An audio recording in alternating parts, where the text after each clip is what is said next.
Okay.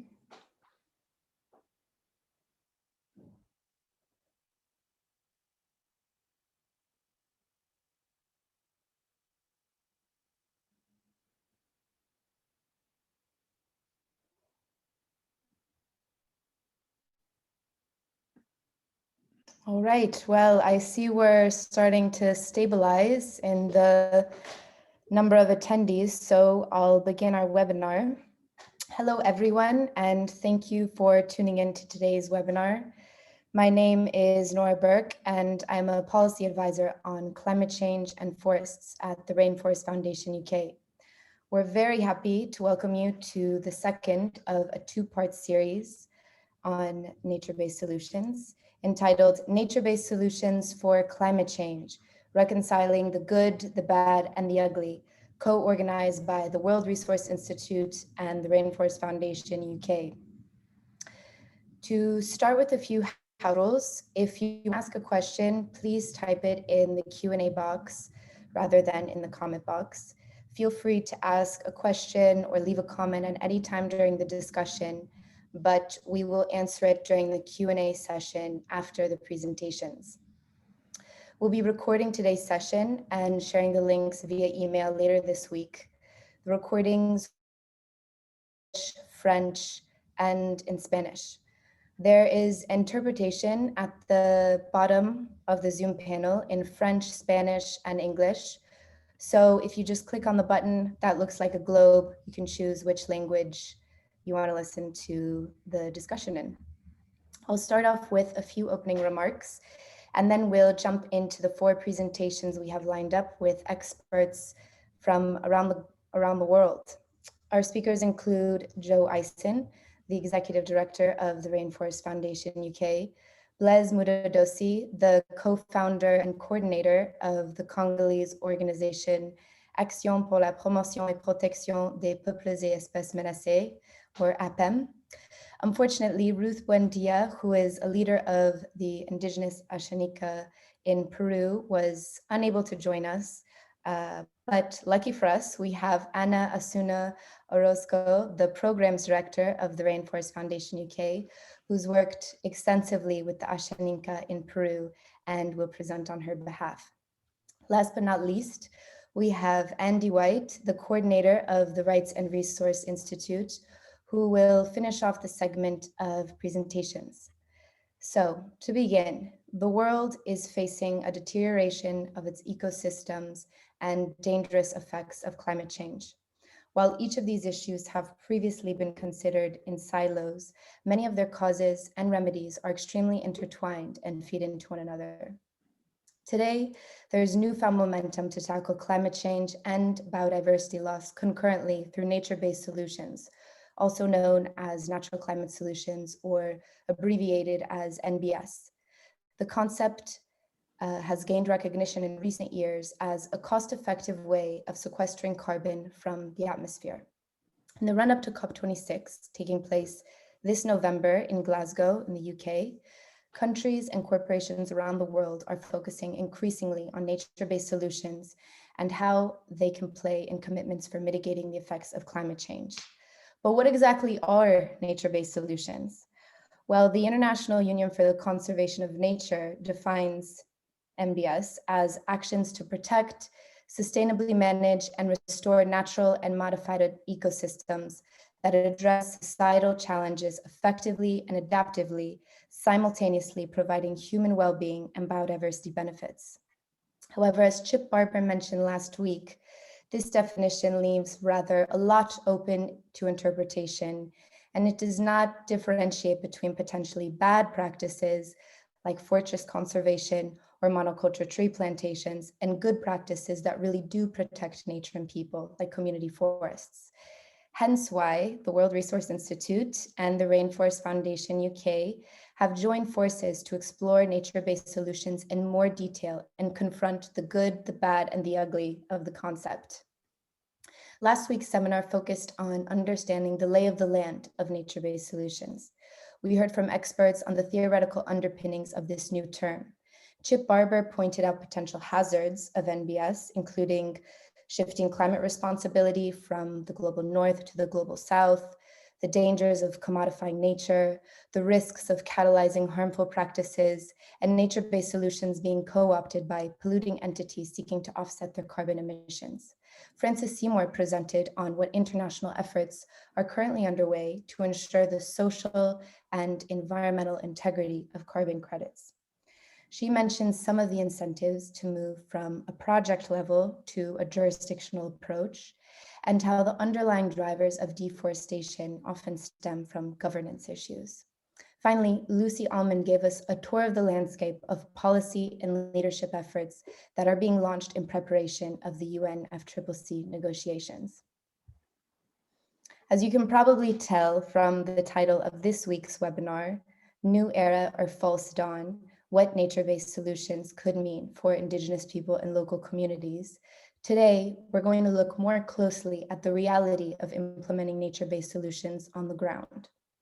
Countries with the highest NBS potential, those richest in biodiversity and forests usually, are often afflicted with extremely challenging contexts. Issues such as weak forest governance and the lack of recognized land tenure can derail even the most sincere initiatives. We will therefore discuss what criteria must be at the heart of nature-based solutions projects if they are to fulfill their goal of protecting forests and people. We'll also explore whether the existing REDD architecture is sufficient to ensure socially just and verifiable emission reductions. Overall, this week we'll focus specifically on the implications of nature-based solutions for Indigenous peoples and local communities, land use systems, and the imperative climate actions we need from the global north. As mentioned last week, although some of the organizations involved in these two seminars have differing positions on aspects of nature-based solutions, we felt it important to bring together diverse perspectives on such a salient and pressing issues. So without further ado, let's move on to the presentations. Our first speaker is Joe Eisen, the Executive Director of the Rainforest Foundation UK. Joe's worked with local and Indigenous communities in their efforts to secure their rights to land and livelihood for decades. An anthropologist by training, Joe's worked with Indigenous peoples organizations and environmental NGOs in India, Guyana, and Gabon before joining RFUK 12 years ago. Joe's going to open our discussion by drawing parallels between nature-based solutions and similar past interventions and look at some of the risks for Indigenous people and local communities. Over to you, Joe. Thanks very much, Nora, and welcome everybody to this seminar. It's great to see so many people here with us today. It's a very rainy and stormy afternoon in London. I hope it's better wherever you are. So my presentation is going to take a slightly more cautious tone to begin with, focusing on some of the challenges that lie ahead.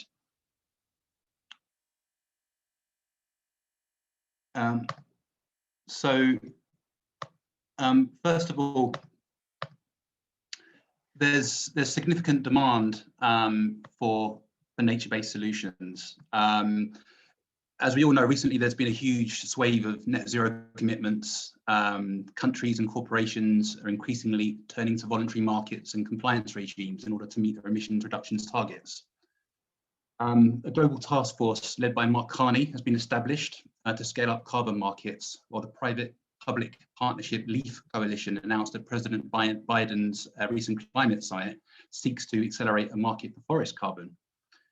Also, a growing number of countries have signalled their intention to meet their NDCs to the Paris Accord via participation in carbon markets and other international cooperative approaches. Most of the groundswell of support for NBS to help meet these kinds of aims has been based on the assumption that NBS can account for up to 1/3 of climate mitigation potential by 2030.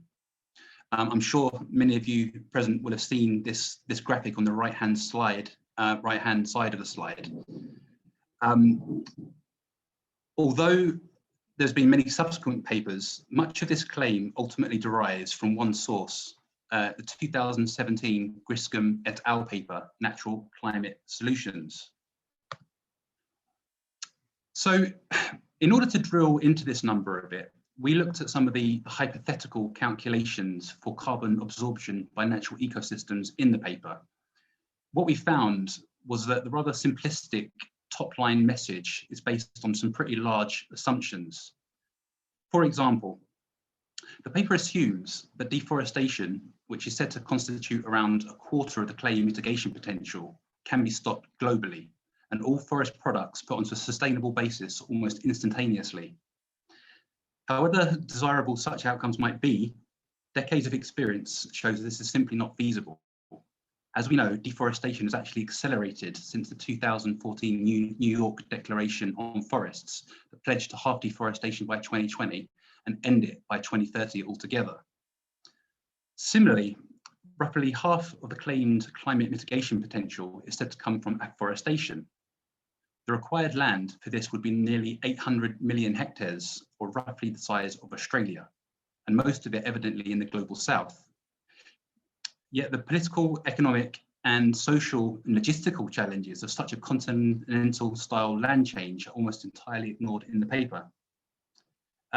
Another paper published last week, which some of you may have seen, published in Nature journal, put MBS mitigation potential at 0.1 degrees in a 1.5 degree warming scenario, and 0.3 degrees in a 2 degree warming scenario.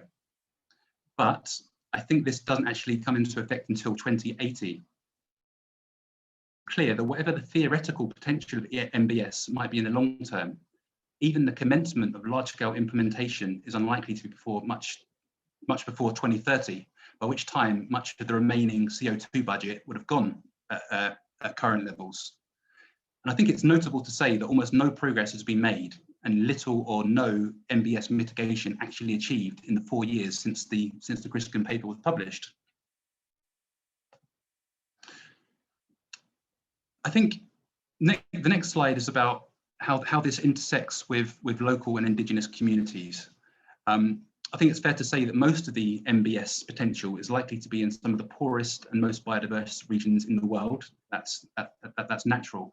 And in many of these contexts, there's unrecognised land claims, ill-defined carbon rights, and very significant governance challenges. I think Andy's going to expand on this in his presentation, but just to recap some of the headline numbers here. First of all, 1.6 million are thought to depend on areas deemed to be of high conservation value. 295 million on lands with the highest restoration potential. 297 million potentially affected by a plan to double the globally protected area by 2030, otherwise known as a 30-30 proposal in the CBD framework. And one very striking number as it stands is that only 0.1% of climate finance has so far gone to securing and clarifying Indigenous and local community lands. That was from a recent study from our sister organisation, Rainforest Foundation Norway. So addressing this reality isn't just a question of social justice, but also of environmental effectiveness, as countless studies by RRI, WRI and others have shown. Of course, another challenge that was alluded to by Nora earlier and of course by Chip during the first webinar is the challenge of actually defining what it is that nature-based solutions is. We know that the current IUCN definition is vague, to say the least, and essentially MBS can mean many things to many people. It's fair to say that with the enabling conditions, it could mean rights-based approaches, but until we have a very rigorous and well-defined concept, it could also mean the expansion of fortress conservation. There is already growing pushback from many Indigenous peoples and local communities concerned that the proposed 30% protected area target could hasten human rights abuses and land conflicts that have been documented in recent years, unless there are much stronger protections and incentives for Indigenous peoples. It could also mean bioenergy and the expansion of monoculture plantations, as Nora said, and of course the associated impacts on biodiversity. So just to give a case in point to that, I think it's notable that among some of the most ardent MBS supporters are oil and gas industry, and many companies are now making land-based investments to offset their growth plans. One striking example is Total's new plantation in the Banteke Plateau region of the Republic of Congo. Now, following the company's 2019 acquisition of an oil block, the one on the slide in pink, covering the Cuvette Central peatlands, one of the most carbon-rich ecosystems on the planet, Total announced its new venture as creating, quote, a 40,000 hectare forest that will sequester more than 10 million tons of CO2 over the next 20 years. However, the project is actually going to be taking place on a largely unknown natural savanna ecosystem that is used by local and indigenous communities in the area. And you can see the map on the right, which shows the likely area of usage by indigenous communities there. Will in actual fact create an intensive wood farm of non-native species with associated timber processing facilities, according to local reports. So I think this project highlights many of the risks that are likely to occur with so-called nature-based solutions unless we're able to put the concept back in the lab and properly test it, and fast. So just to recap on some of the risks that we need to address for nature-based solutions. Well, first of all, as I said, there's going to be massive demand for land, potentially disrupting land use patterns, human rights, and food security. There's a very high risk of sequestration reversals, especially in a changing climate that we're experiencing. And again, there was another study last week that the Amazon is definitely transitioning into being a carbon source rather than a carbon sink. There's also the likelihood of far slower uptake in carbon sequestration than has been hoped for, as I said. Risks to the damage of biodiversity. And of course, all this could serve to divert efforts, resources, and attention away from the decarbonisation in the global north, if we're not careful. Now, as around 3/4 of the claimed mitigation potential of MBS is in fact forest or tree related, it could be said that this is essentially REDD+ rebranded. Now, as MBS has been touted as a low-cost, easy win solution to climate change, so too was REDD+ 15 years ago, and it turns out it isn't quite so easy. So while whilst MBS may provide a catchier soundbite than REDD+, I mean, the fact remains that REDD+ has been tried, tested, and has so far proven rather ineffective over the past 13 years or so. Even heavily structured and financed initiatives like the Forest Carbon Partnership Facility have yet to demonstrate climate benefits, resolve carbon accounting issues, or really advance rights and benefits for Indigenous peoples and local communities in many of the projects. So over the past decade or so, there's been various standards that have been developed at the project level, for compliance regimes, bilateral and multilateral programs in an attempt to ensure that the social and environmental integrity of emissions credits, as Francis spoke to last week. And there is a specific MBS global standard that's currently being developed by IUCN. But I think it's fair to say a lot of money and a lot of brain power has gone into trying to resolve issues such as double counting of credits between domestic and international settings, the displacement of emissions from one area to another, determining the additionality of REDD interventions and counterfactuals, as well as how to safeguard the rights and ensure benefits of those who live and depend on these areas. But I think it's fair to say there's been somewhat limited success in this area thus far. Few benefits have trickled down, and even REDD+ social safeguards, which on the face of it can look good, have proven to be largely unenforceable as a result, as a recent C4 study concluded. Just to quickly talk about one of the kind of the current trends in international policy discussions. So with negotiations on Article 6 of the Paris Agreement on the rules for an international carbon trading system due to resume at COP26, there is currently a trend towards more jurisdictional rather than project level approaches, and in particular, a push for ART-TREES standard that the LEAF Coalition and the aviation industry's ICAO scheme intends to use. There are some valid reasons for moving towards the jurisdictional approach, including better alignment with UNFCCC accounting requirements and reducing some of the risks linked to leakage from RED projects to elsewhere and of course double counting. Although I think it must be said that moving to a jurisdictional approach doesn't solve those issues, it just moves them up a level. However, as it stands, I think there's some questions that really need to be tackled about the possible impacts of jurisdictional crediting on Indigenous peoples and local communities. In particular, how can it be assured that this won't inadvertently lead to land grabs and rent-seeking behaviour by local governments and other actors, and serve as a disincentive for recognising the rights, land rights and carbon rights of Indigenous peoples and local communities?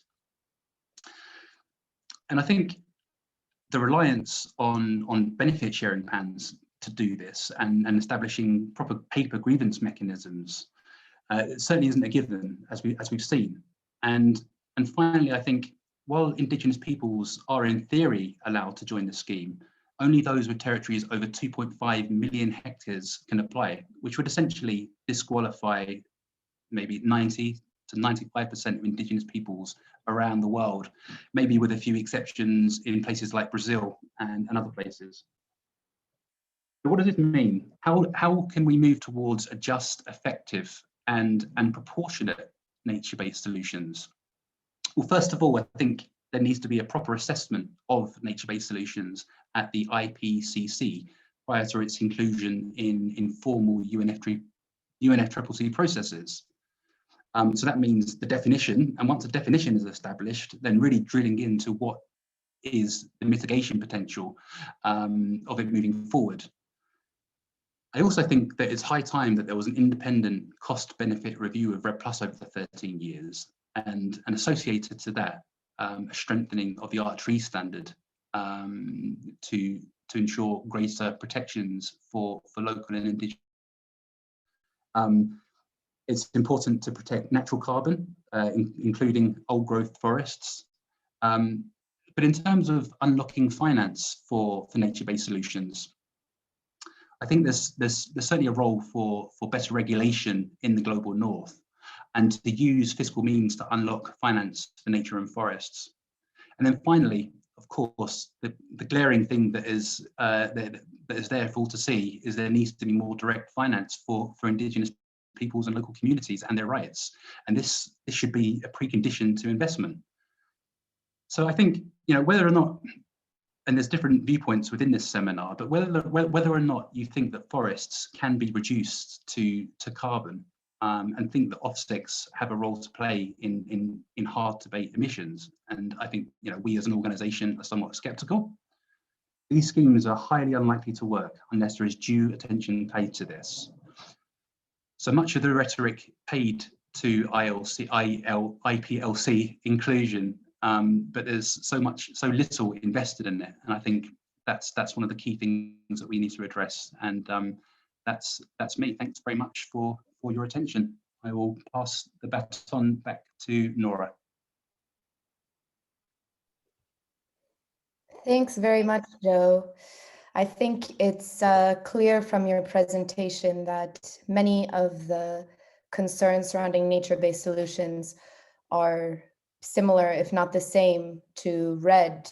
And even if there's some logic to support, a jurisdictional approach or alleviating some of the concerns, we still haven't fully addressed how to reduce them, and we'll definitely need some stricter safeguards and monitoring if nature-based solutions are going to succeed. Moving on to our next speaker, Blaise Mudodosi. Blaise is the co-founder and coordinator of the Congolese NGO Action pour la promotion et protection des peuples et espèces menacées, or APEM. Born in Bukavu in the Democratic Republic of Congo, Blaise is a lawyer by training and holds a master's in human rights from the University of Burundi. He has participated in numerous formations on natural resource governance, nature conservation, RED, human rights, and protecting vulnerable groups. He's worked with a myriad of organizations and national platforms and currently collaborates with international organizations working on protecting forests by strengthening the rights of forest communities. His organization, APEM, is composed of lawyers and foresters who work on forest governance issues in the Democratic Republic of Congo. So Blaise is going to shed some light on what the national context is within a country that has immense NBS potential, the Democratic Republic of Congo.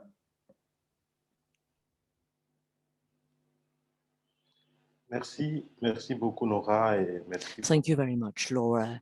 Thank you very much. Hello, everybody. I shall present the experience of the DRC regarding what we are discussing now, that is the SFN, and I will talk about the impact of the RED programs on DRC regarding the SFN. We'll do a review and see what the prospects are. As you know, the RDC, the DRC, is a country with huge forests, which represents the Congolese.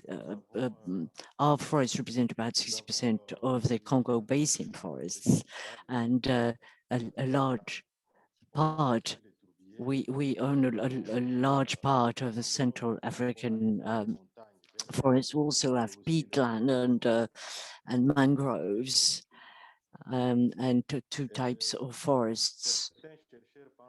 Some researchers reckon that the trees in our forests contain 8% of the forest carbon in the world. And we look at all these, you see that these Central African countries are special in a way because our forests will be called upon to play a large role in the climate change. So we're talking about the RED process.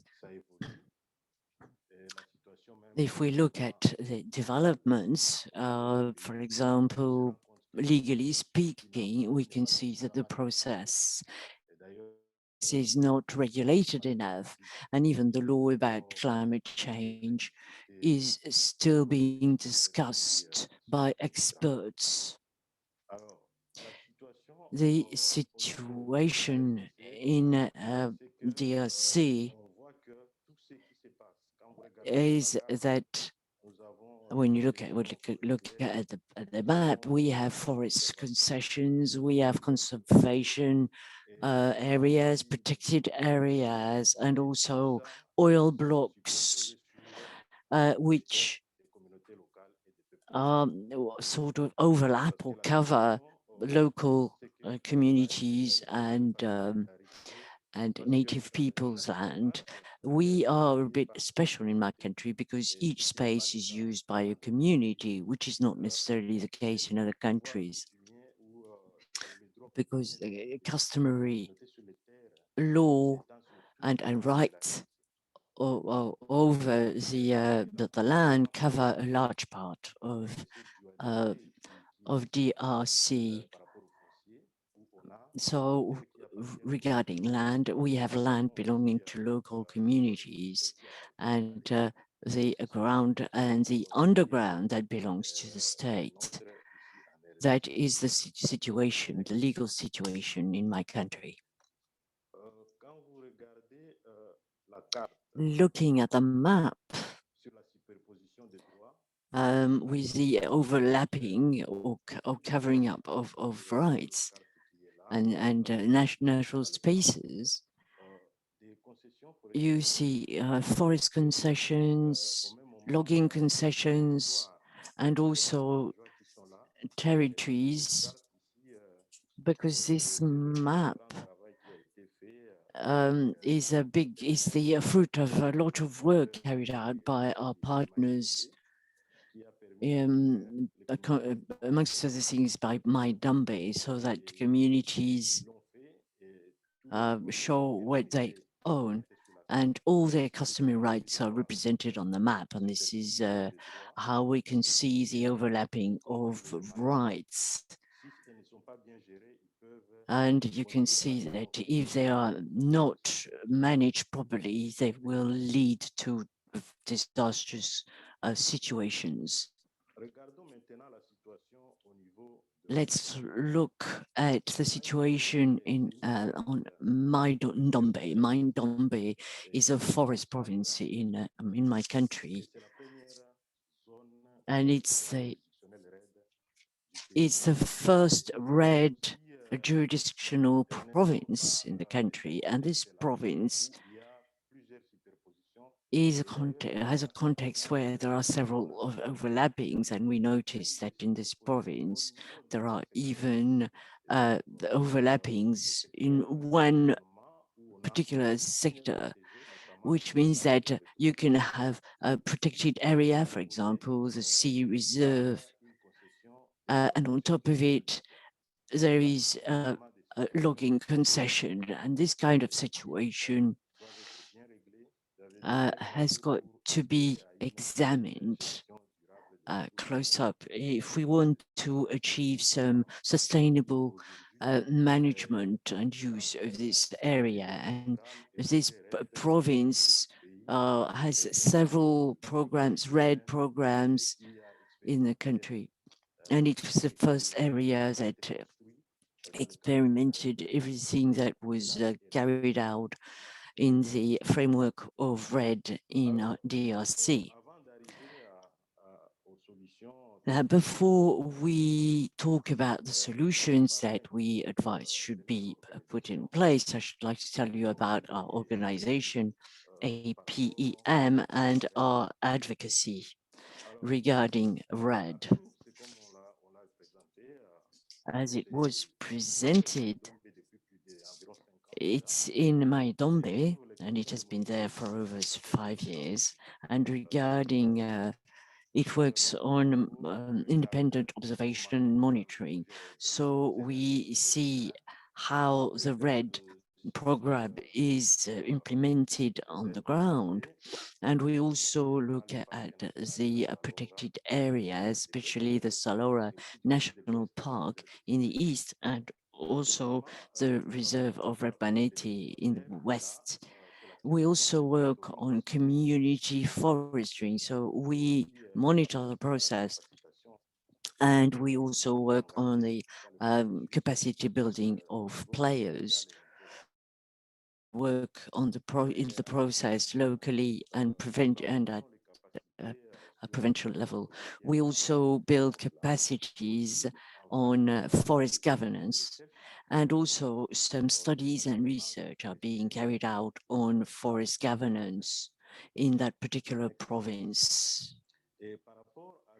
Now, regarding this research, that's where there is there's a study, a survey called Red Miners that we carried out, which is the result of a collaboration with our partner Forest Foundation UK, which saw a number of things. And we carried out a number of observations and put forth recommendations.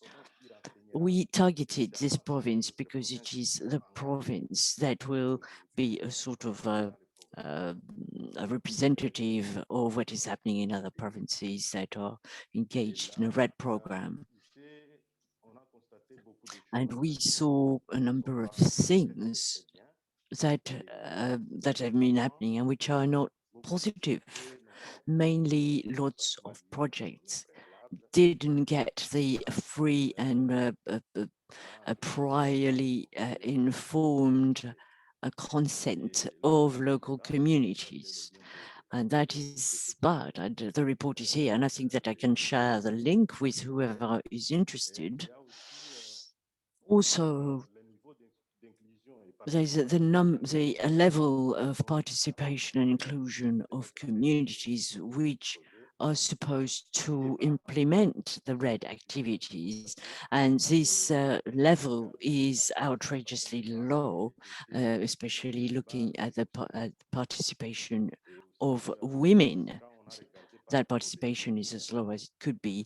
Also regarding the promised benefits, what we saw was that some benefits were promised, some some did happen, but others, some communities received some benefits, but were not happy about what they received because they didn't receive what was promised to them. Looking at local development committees, they were set up in order to work on the projects, but there's a representativity problem. We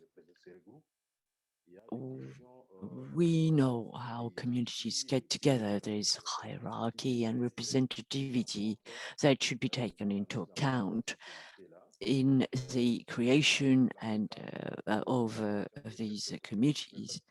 For example, women, and also a number of clans, because in some clans or in some areas, there are mixed communities, and these should be taken into account, and they weren't in the forming of the committees, and this caused a number of problems. And also amongst the communities we questioned, who took part in the survey, said that they didn't get enough information and were not capacitated enough. Also, they pointed out that some resources were missing, that in order to implement a number of RED activities. Also, we saw that the efforts put into the reinforcement of the security, the land tenure security of local communities were not enough, which means that some communities had to move. Lastly, our study noticed that the management plan for the management of natural resources didn't take into account enough of the traditions in the communities, which has caused a number of conflicts. Some conflicts were such that some plantations were set fire to because there were problems connected to the ownership of all the things that were done by the local communities and indigenous people. We therefore asked ourselves questions, i.e., what are the true nature-based solutions? This is something that has been preoccupying us right from the beginning, and this concept is emerging, and it is how we, after thinking about it, we realize that the true solutions were those that put the local communities and indigenous people at the center of the activities. First of all, we must respect the indigenous peoples and local communities' rights on their land and their resources. Also, we must the governance structure of RED must be changed, especially regarding the local development communities that must be the capacity of which must be built, and they must the people sitting there must really have received a mandate from the community. There's also the question of transparency from the people in charge of implementing the programs, and including the publication of budgets and reports saying how much is allocated to community activities. And that's something that was of interest for everybody, because really there is a question where in when this report was last shared, there were representatives of the people, such as MPs, who asked the questions about transparency. Solutions, comme nous avons dit qu'ils doivent être basés sur les communautés. Still related to the nature-based solutions, we also had a challenge regarding the benefit sharing plan, and we will need to review that. The communities do not receive enough, so we will need here to review this plan to make sure that really the benefits are more significant for the local communities. We're talking about local communities that are among the poorest communities, and they need here projects that will benefit the communities. It's a very significant aspect of all these initiatives and solutions.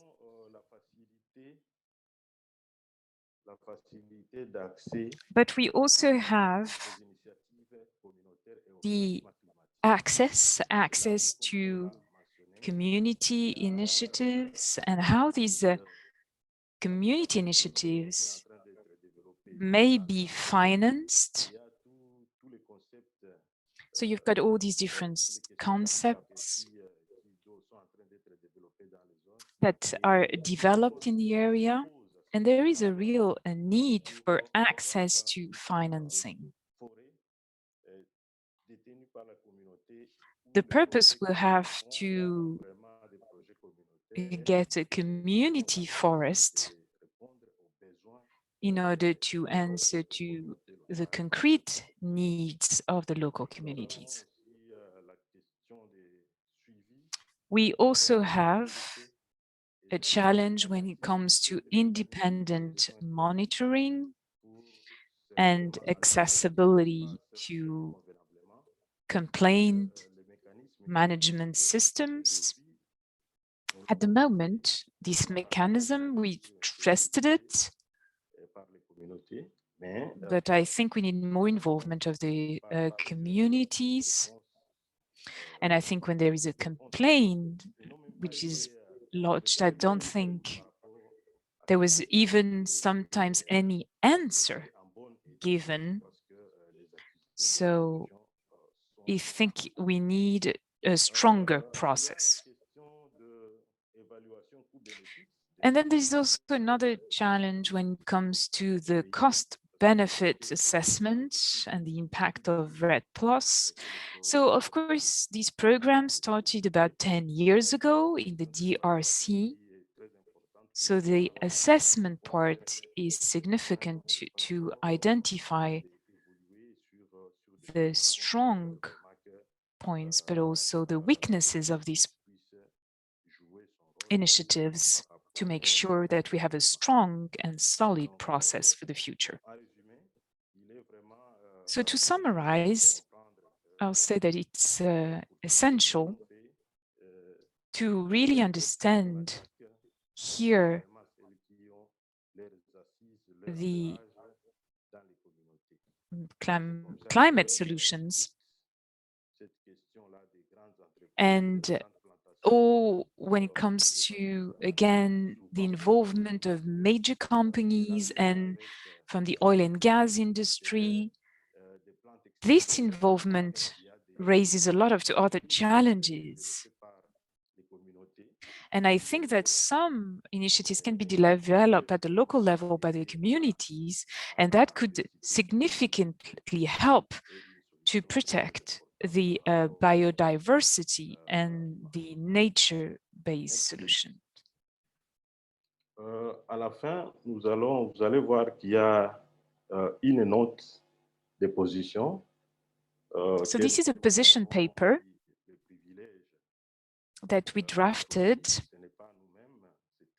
at least we contributed here to this position paper. And here again, we worked to show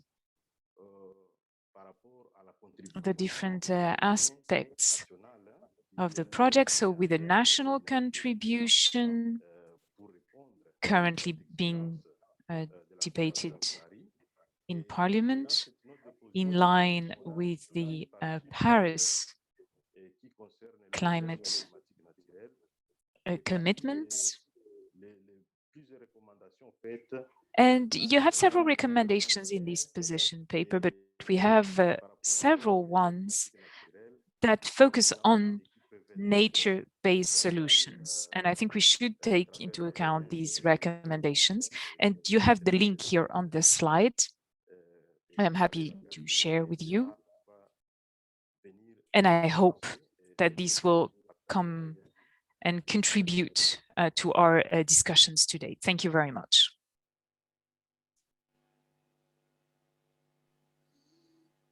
Merci beaucoup, Blaise. Yeah. Merci.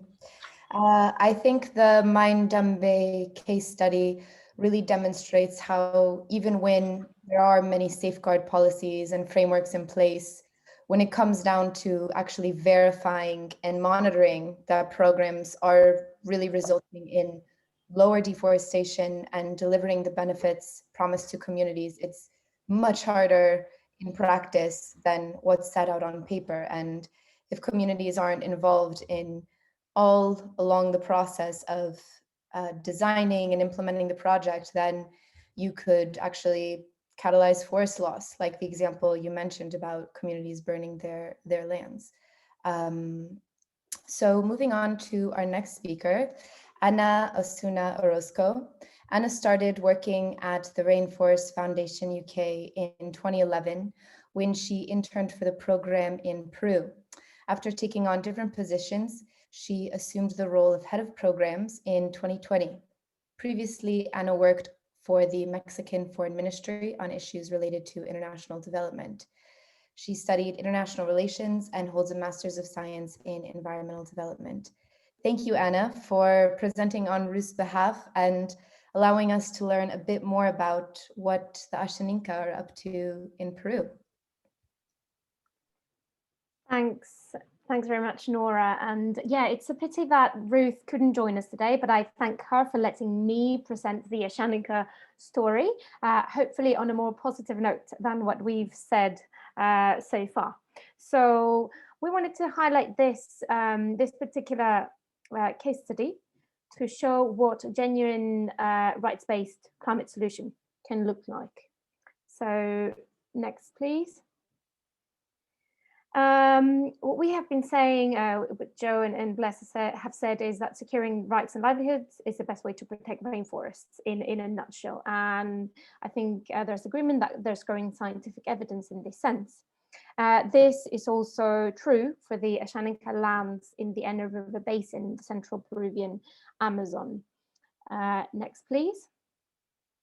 As we can see in this map, for example, titled indigenous communities have managed to maintain significantly lower levels of deforestation than the neighboring areas, as you can see from the blue spots against the orange ones in this map. So what are the components of what we can call a success story in terms of local indigenous governance?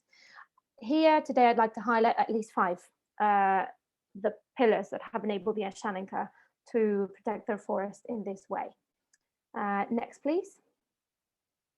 First, as we have said repeatedly, securing lands, officially recognizing their ancestral ownership of their lands in this particular case, a process that took place in the 1990s and early 2000s. Next, please. In this case, the indigenous communities also played a part in the broader governance of the landscape. There are two protected areas, a communal reserve and a national park, that were defined in a participatory way. The national park is home to isolated groups, and they are very much embedded in the history of how Ashaninkas used the territory of the Vilcabamba mountain range. Next, please. A second and key aspect is strong governance. This particular group was particularly hard hit during the guerrilla of the Shining Path guerrilla in Peru, unfortunately. And this also defined the way they organized themselves. It shifted settlement and governance patterns dramatically, but has now become a source of strength, because local indigenous peoples really strengthen their governance structures of decision making and enable them to create strong governance communities within their titled lands. In this case, they have also very strong leadership. You can see Ruth picture there, a Goldman Prize winner, a staunch defender for people's rights, and also a widely recognized indigenous representative organization, the Central Ashaninka del Rio Ene, which also builds on a strong indigenous movement in Latin America more generally. Next, please. The Ashaninka of the Ene River have also an inspiring vision of what they like their future and their present to be.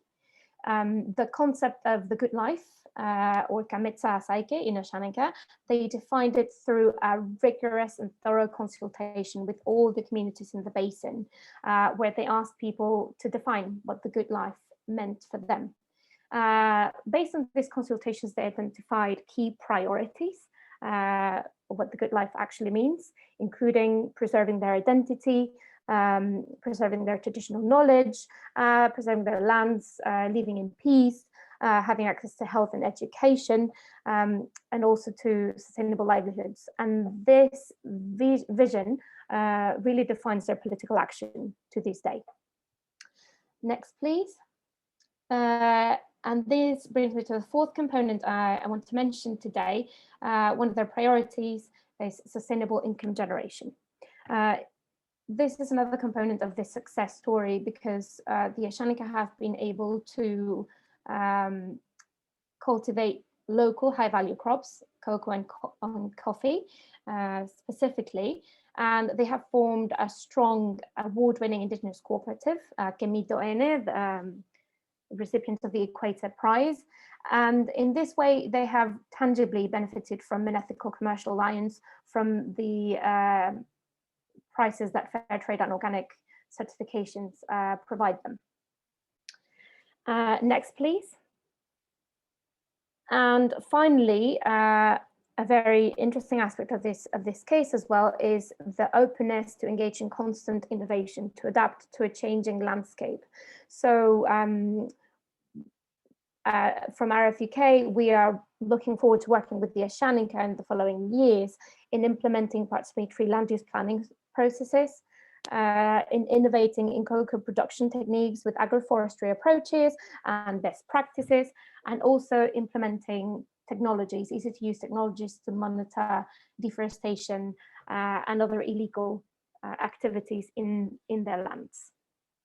So to sum up and conclude, we can say that land rights, governance, a self-determined vision, sustainable livelihoods, and a willingness to innovate are all key aspects that need to underpin climate solutions if they're to be just, effective, and sustainable.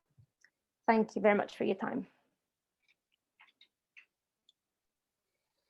Thanks, Anna. It's really promising and reassuring to hear the real solutions that do already exist and are being implemented, and that the main issue is to just understand on how to scale them up a bit more, which is a good segue to our next speaker, Andy White, who is the coordinator of the Rights and Resources Initiative. He also serves as the president of the Rights and Resources Group, the nonprofit coordinating mechanism of the RRI Coalition based in Washington, DC. Prior to co-founding the Rights and Resources Initiative in 2005, Andy served as senior director of the programs at Forest Trends and natural resources management specialist at the World Bank. He also worked as a consultant to the International Food Policy Institute, Save the Children Federation, and the Inter-American Foundation. He's worked extensively in Haiti, Mexico, and China. As coordinator of the Rights and Resources Institute, Andy advises policy research, advocacy, and engagement in Asia, Latin America, and Africa, and leads initiatives and networks to advance RRI's mission. His research and publications have focused on forest tenure and policy, forest industry and trade, as well as the role of forest communities and institutions in climate change. So Andy is going to explain how we can scale up some of the valuable community-based solutions, like the Ashaninka example we heard from Anna. Thank you very much, Nora, and thank you to my colleagues at RFUK and WRI for this invitation. It's a great opportunity for me to learn from your experience and to share what we're learning as well. So thank you very much. So there's three parts to my comments today. One, a little bit of context. Second is findings from some recent research, and the third is some implications and recommendations going forward. And only 3 slides, I think, so hopefully we can transition to the question and comment period, and I'm looking forward to your questions. I'll go ahead and say that some of my comments are kind of repeat what's already been said, and I'll refer, I think, specifically to LEAF in my recommendation section as well, because I see that the jurisdictional crediting approach is particularly important to be aware of, and how it's fundamentally different from other jurisdictional approaches and other voluntary market schemes. So, okay, so next slide, please. Thank you. Here's the, just again, this is repeats what most of you already know, and Joe presented a synopsis of in his opening comments. We know that over half the land area is under customary use, or often formally claimed. That's a lot of people, over 1 billion people in forests alone, in and around. And even if you look at the areas that are degraded and targeted for restoration, that's about 300 million, not billion. And then, sorry about that error. And then at least 900 million live in the important biodiversity areas of the world. And that's all from research we published last year, where we were considering the implications of the 30 by 30 initiative. And this 900 million is in lower and middle income countries alone. And it's like up to 1.8 billion in high biodiversity areas globally, about 900 million in lower middle income countries. A lot of carbon, obviously, in those forests, either that are recognized and those that are not, 35 times global emissions in 2020. And as we know, most of the territories and lands in developing countries are not yet legally recognized. And as mentioned earlier, it's well understood now in the science and the kind of rhetoric in the climate and conservation spaces that communities and indigenous peoples are central players in the solutions, and that only 1% of ODA in the last 10 years has gone to community lands and governance, and only 10% of that 1% has gone to securing lands, securing rights. So that's 1/1000th of all the ODA invested in climate mitigation and adaptation, 1/1000th that have gone to securing rights. Next slide, please. There we go. So this is a sneak peek of a report that we're going to launch in a few days, where we take stock of how our government's performing on the recognition of Indigenous and community carbon rights, benefit sharing mechanisms, and grievance mechanisms. So, and this study looked at the 31 countries. Most of them are, of course, part of the FCPF, and that those 31 countries represent 70% of all tropical forests. So, so of those 31 countries, only 3 have laws that explicitly recognize community rights to carbon. And those 3 are Peru, Congo, Brazzaville, and Ethiopia. Important to note that 2 of those 3 that I just listed, Congo, Brazzaville, and Ethiopia, have very tiny amounts of land that land where they recognize community rights. So only 3 have explicit recognition.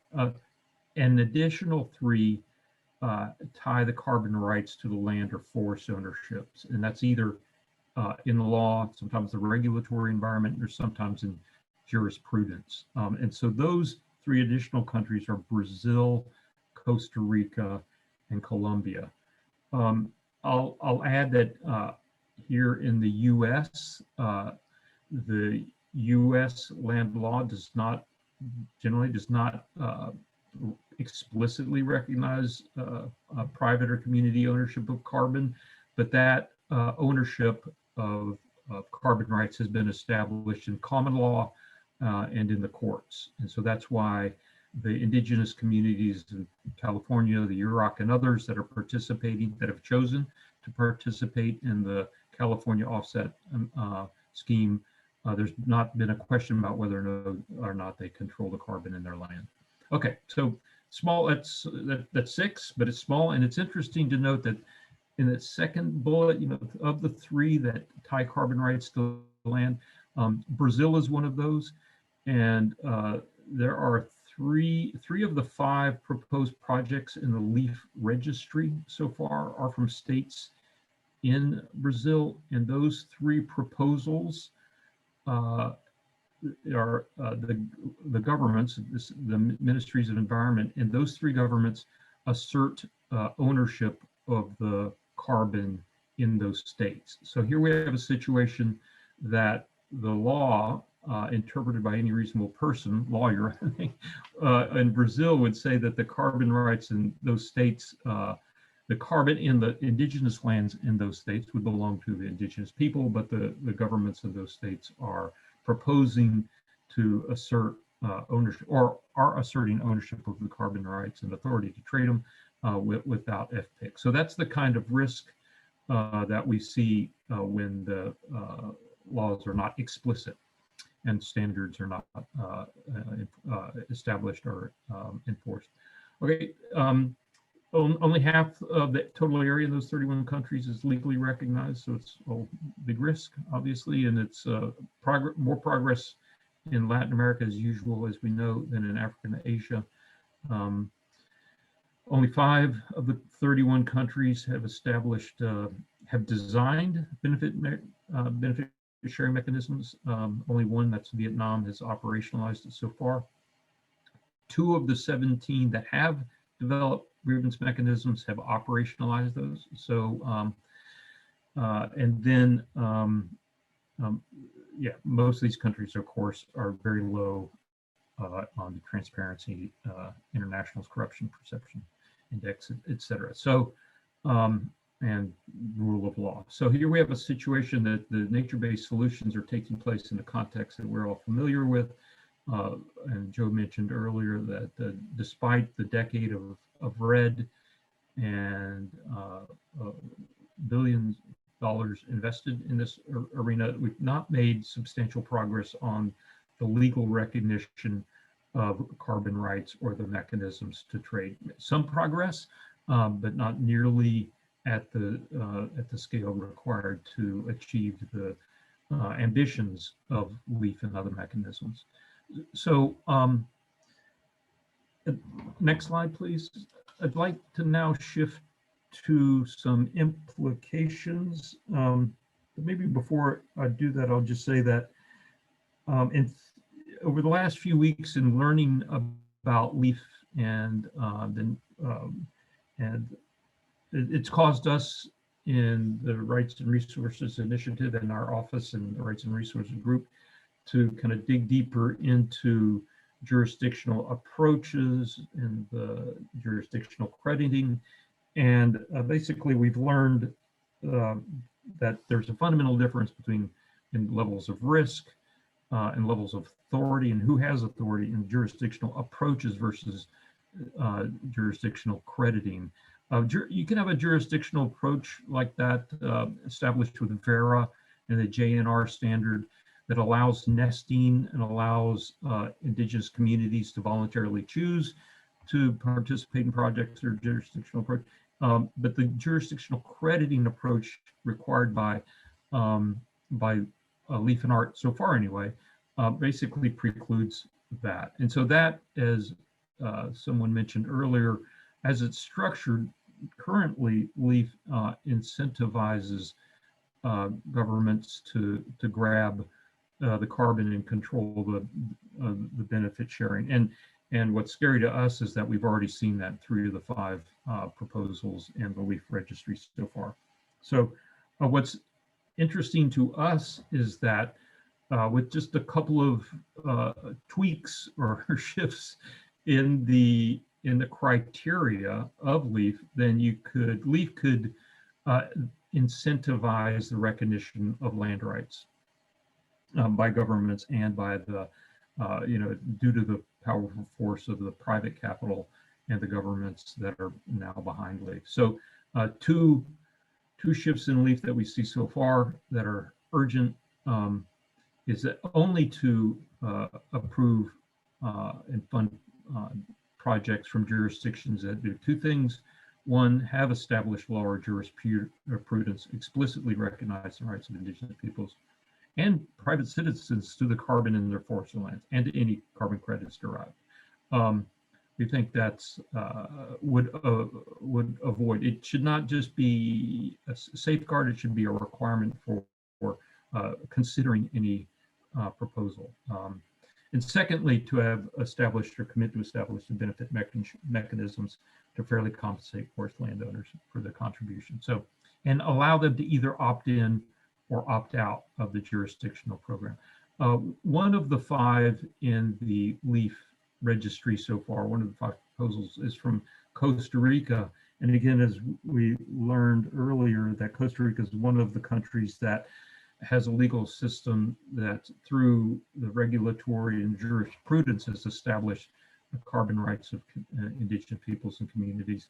And in their proposal to LEAF, they explicitly allow indigenous peoples to either opt in or opt out of the jurisdictional crediting program. So that we think is an elegant solution to this, the combination of both formal recognition of the rights and the giving them basically allowing FPIC for them to join, for them and their carbon to either join and be counted in the jurisdictional crediting scheme or not. So we think, again, big picture, LEAF could be flipped to incentivize the recognition of rights, and we hope that they consider these recommendations, which we've been communicating to the governments that have signed up and the private companies that have agreed to join LEAF as well. So that's one big takeaway, one set of recommendations. The second is in the domain of finance, as a number of previous speakers have noted, and I did as well. You know, the recent report from Rainforest Foundation Norway that 1/1000th of all ODA invested in climate mitigation and adaptation has been invested in securing land rights. That number is obviously far too small. That study also found that I think 17% of the money that was invested in communities and indigenous groups actually went directly to them. So we've got a massive problem, not only of underinvestment. We have a massive problem in the architecture of investment and who it goes to and how it travels to them. So it's that domain of investment that has animated a lot of discussions in our coalition over the last few years. You know that it was like 8 years ago or so, we began to work to set up the tenure facility, which we're thrilled is now set up. That's designed, it's a financial mechanism. It's designed to implement progressive laws where they have been passed and finance the mapping registry, et cetera. So we're thrilled about that. But we recognize that that is far from adequate. And given the situation in the world today, there needs to be a lot more investment in the advocacy to establish the legal environments, the advocacy by local people to prevent rollback, and the advocacy to strengthen their communities and governance. And so for that reason, we've initiated the development of a new financial mechanism we're calling for now the Community Land and Conservation Finance Initiative. We're hoping to raise $1 billion by the COP, like everyone else wants to raise $1 billion by the COP. But the concept is a re-granting mechanism that would attract private philanthropy as well as public, because there's not enough public philanthropy in the world right now, or given everything else going on, including COVID. There's none of a public funding to do what we need done, and we need to leverage private philanthropy. As we all know, the stock market isn't dissuaded by the current situation. They're making money. Some of those companies making money hand over fist. So we need the funding from Amazon, from Facebook, from all those folks, and we need that channeled into local organizations. So this new scheme, the idea of re-granting mechanism, multi-donor trust fund, but do it as a public-private community initiative, and we have a concept note and a little pitch deck that I'd be happy to send around to everyone afterwards if you're interested. And we have, we're now running that proposal by major philanthropists and governments to see if we can get their interest. That's in the context of what we think would be the reasonable thing to ask of all donors, public and private, and that is for a one-to-one pledge. For every $1 Amazon, Facebook, the government of the US, the government of the UK invests in offsetting their carbon emissions, they should put $1 in securing the rights and strengthening the governance of local people. One-to-one, it's a one-to-one pledge. We could do a website, we could do a little campaign, we could list the names of all the organizations that people should be writing checks to, because this is his historic travesty, and we have to turn the tide on this investment, or we're not going to achieve, clearly not going to achieve the climate or the conservation goals that we all have, and surely we're going to risk losing the very people that we love and give us so much beauty and culture that sustains themselves and the rest of us. So thank you very much for the opportunity to speak to you.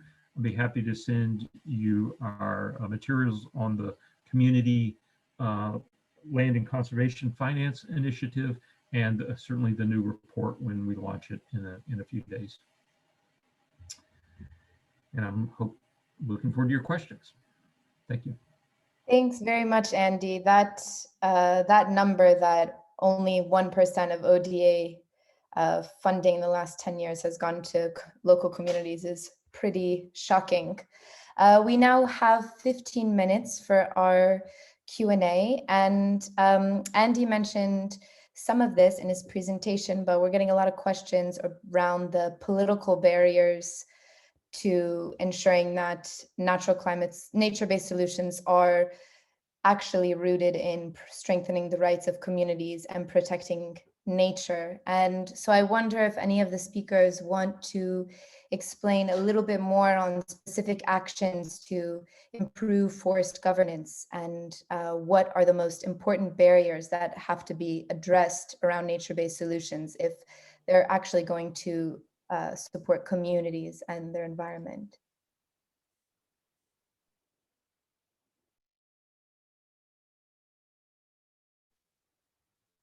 Joe, maybe you want to go for it? Sure, I'll have a quick bash at Nora. Barriers. Well, first of all, I think it needs, as I said, I think we need a thorough examination of what exactly nature-based solutions is, and it needs to be a proportion. I think it has a role to play, but it needs to be a proportionate tool in climate mitigation efforts. It's something that we've banged on about for years, and there's been a central theme in this seminar. But unless you clarify and recognize the rights of local and indigenous communities, you're only going to get so far. And I think it's pretty well established that this, securing those rights is one of the most effective conservation tools. But there's a huge discrepancy of how much funding has gone into that, and that needs to be addressed. And I think the World Bank's Forest Carbon Partnership Facility was capitalized at 1.2 billion pounds, and lots of other money has been spent on trying to create very complex market-based mechanisms for forest carbon. If you spent $1.2 billion, on say, for example, a community mapping and titling initiative in the DR Congo, and the Brazilian Amazon, then you haven't got all of the answers, but you've got some of the key things in place. And I think there really needs to be much more emphasis and much more political will to doing these necessary things.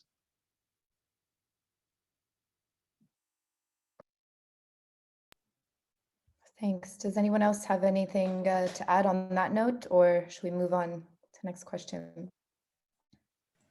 Well, I'll add a little bit. I think of course, there's a lot of different problems. Part of the reason why there's inadequate funding going to this is that I think the kind of a question of architecture, that it's not easy enough for governments to put a lot of money behind this. It's not easy enough for big donors to put a lot of money behind this. I don't know about, we need hundreds of millions of dollars. We don't, I don't know what your budget is at RFUK, but it's probably not $100 million a year. I don't know if you could swallow or Blaze, and I don't know if Blaze could manage $100 million next week, but if he got a check. But so, we're just not structured to do it. Our ecosystem is a whole lot stronger than it was, and groups are amazingly resilient and stronger than they were 10 years ago, just amazing strength. But the architecture's not caught up. And so we have governments like the UK and Germany and the US that every year, well, especially if you have a 0.7 or 0.5 target, but you got to move a lot of money. So where do you put that 1.7 billion or the hundreds of millions of dollars if you care about people and climate? Where do you put that money? And in the past, it's always been, okay, we'll put it in the World Bank, or we'll put it in the FAO. You can write that check, they can write that check, and it immediately, per the OECD rules, it immediately goes off their books, and they can count it towards the 0.7.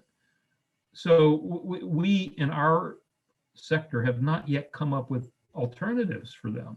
We need to find a place where they can move big chunks of money and get results, track all that kind of stuff too.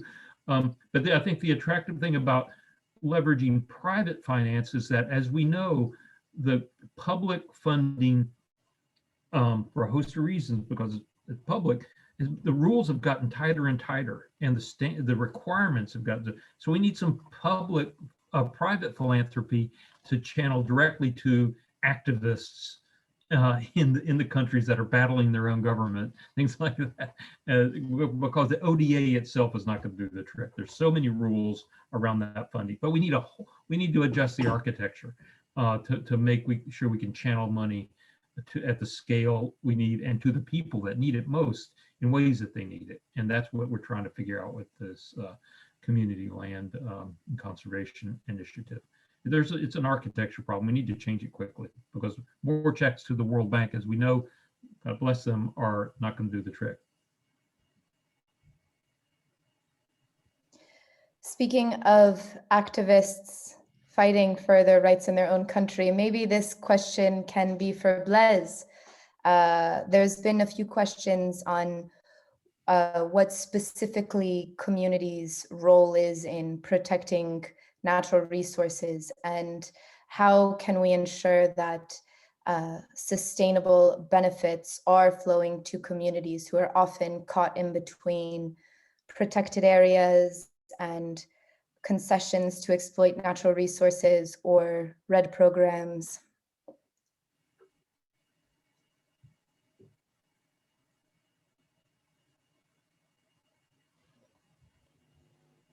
Oui, merci beaucoup. Avant de répondre à la question, je vais revenir un tout petit peu. Thank you very much. And before answering your question, I'd like to come back on the direct support for local communities.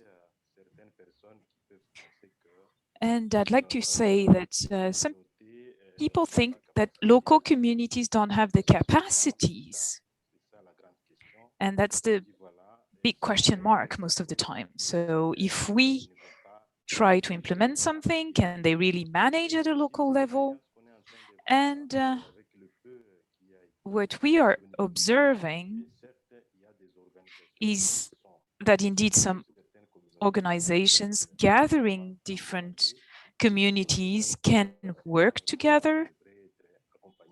And of course, it will be good to have like a support by a capacity building program and initiatives, and that could quickly give results. But to come back to your question now, on the role of the communities on nature preservation, I think there's a lot to be said. However, we need to understand that this whole area, protected areas, are protected because communities protected these areas for years. So as soon as they become official or legally protected areas, those are always concerns. We need to continue to preserve these areas, and this is when we emphasize really the importance of community preservation. It's true that very often in the implementation, that's not always very clear, and there is an involvement of third parties. And I think you need more trust as well from the local communities. And very often we can see that the local communities may sometimes not even help the institution that is in charge of protecting these areas. And regarding rights, and of course, protection of the local community rights or indigenous rights, those rights must be preserved and protected. Their rights need to be taken very seriously. And the institution in charge of protecting these areas need to safeguard these rights. And we can see that when we can all work together, the outcomes are very positive. We also mentioned about communities being kind of stuck in these protected, newly protected areas. What about the local management or governance And what are the impacts of these newly legally protected areas? We are discussing with our partners on the different options to have maybe around protected areas, some forest areas that could be protected by the communities, for the communities. And we've also interested in any other initiatives. But it's very important that the rights need to be guaranteed for the local communities. And I think you need the involvement of local communities in every step of the process. I think this is really the significant aspect. So these are the answers I wanted to provide. I don't know if you had any other question for me. No, that's great. Thanks, Blaise. There are so many great questions being asked, and I wish we had more time, but we'll definitely respond to all the questions in our follow-up email. Another theme that keeps coming to the forefront of the questions are the private sector side. So, you know, there's a risk if nature-based solutions are used to generate carbon offsets. Is that going to engender extreme profit seeking? We saw that there's some risks with carbon cowboys that have already sprung up after RED. And if this is a risk, how can we reduce it? If we can't reduce it, are there alternatives to private sector financing? Maybe it's not such a, maybe the necessity isn't so much for private sector financing, but a redistribution of financing, as Andy spoke about. But I'd like to hear what you guys think about what the private sector can do, and if there's an alternative, or if we do need them to behave a certain way.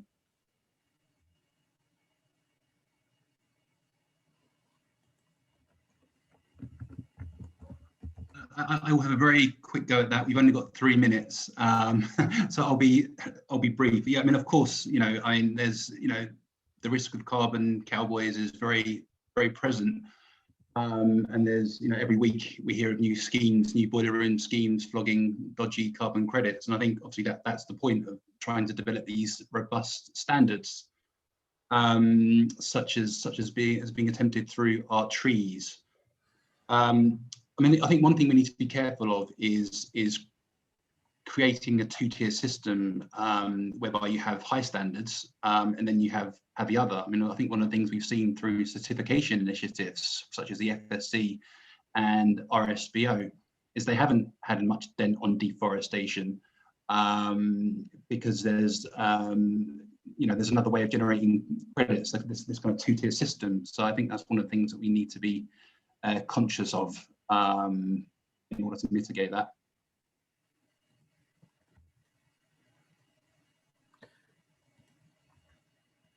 Hi, Nora.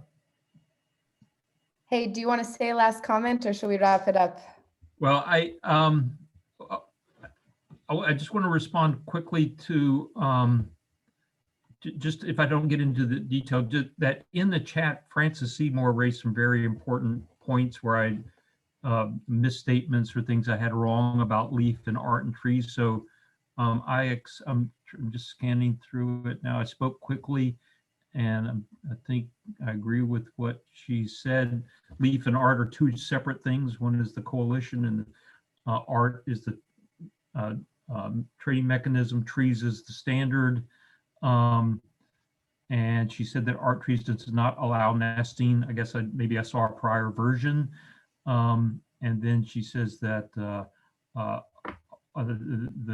they're working on adjusting the trees standard. There's a consultation underway, so that's to be finalized. So my apologies for any misstatements, and look forward to continued conversations. I think this this back and forth on the kind of the guts of the schemes demonstrates the importance of the guts of the schemes, and it is worth everyone digging into. Again, as I mentioned, the fundamental difference between jurisdictional approaches and jurisdictional crediting, and the details matter tremendously, as we all know. So thank you, Francis, and thank you all again for the opportunity to discuss this with you.